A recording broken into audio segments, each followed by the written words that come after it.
മുല്ലപ്പെരിയാർ അണക്കെട്ടിന് പുതിയ മേൽനോട്ട സമിതിയെ നിയമിച്ച നടപടി സ്വാഗതാർഹമെന്ന് മുല്ലപ്പെരിയാർ സമരസമിതി.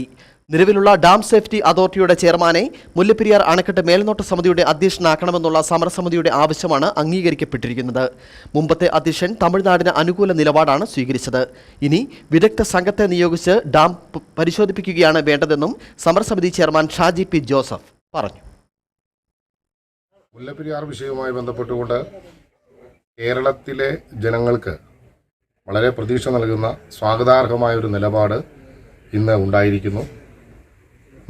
നിലവിലുള്ള സൂപ്പർവൈസറി കമ്മിറ്റിക്ക് പകരം പുതിയ സൂപ്പർവൈസറി കമ്മിറ്റിക്ക് രൂപം നൽകിയിരിക്കുന്നു. അതിൽ 2022 കേന്ദ്ര ഗവൺമെൻറ് നടപ്പാക്കിയ ഡാം സേഫ്റ്റി അതോറിറ്റിയുടെ അതിൻ്റെ ചെയർമാനാണ് പുതിയ മേൽനോട്ട സമിതിയുടെ അധ്യക്ഷനായി വരുന്നത്. അത് വളരെ പ്രതീക്ഷ നൽകുന്നതാണ്. ഇതുവരെയും തമിഴ്നാടിൻ്റെ നിലപാടുകൾക്കനുസൃതമായി തലകുലുക്കുകയും നിലപാടെടുക്കുകയും ചെയ്തിരുന്ന ഒരു സംവിധാനങ്ങളിൽ നിന്നും മാറി കേന്ദ്ര ഗവൺമെൻറ്റിൻ്റെ ഒരു നിലപാടുകളിലേക്ക്, പ്രത്യേകിച്ച് ഡാം സേഫ്റ്റി അതോറിറ്റിയുടെ ചെയർമാനെ തന്നെ സൂപ്പർവൈസറി കമ്മിറ്റിയുടെ ചെയർമാനാക്കുന്നതിലൂടെ കേരളത്തിന് കൂടുതൽ കാര്യങ്ങൾ മുന്നോട്ട് വയ്ക്കുവാനും കേരളത്തിൻ്റെ പരാമർശിക്കപ്പെടാതെ പോയ പല വിഷയങ്ങളും ചർച്ച ചെയ്യപ്പെടുവാനുമുള്ള ഒരു വേദി തുറന്നിരിക്കുന്നു.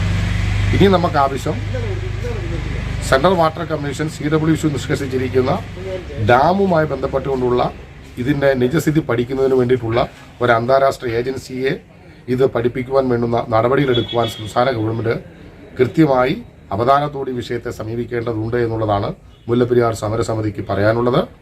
കാലങ്ങളായി പ്രൈവറ്റ് കേസുകളിലൂടെ നമുക്ക് കിട്ടിയ ചില അനുകൂല സാഹചര്യങ്ങൾക്കപ്പുറം ഇപ്പോൾ സംസ്ഥാന ഗവൺമെൻറ്റിൻ്റെ അല്ലെങ്കിൽ നമ്മുടെ ഫെഡറൽ സംവിധാനങ്ങളുടെയും പാർലമെൻ്ററി സംവിധാനങ്ങളുടെയും ഏകോപനത്തോടുകൂടി ഇത്തരത്തിലുള്ള നിലപാടുകൾ ഉണ്ടായതിൽ മുല്ലപ്പെരിയാർ സമരസമിതി അങ്ങേയറ്റം സന്തോഷിക്കുന്നു. ഈ സന്തോഷം കേരള ജനതയ്ക്കൊപ്പം മുല്ലപ്പെരിയാർ തീരദേശവാസികളും പങ്കുവയ്ക്കുകയാണ്.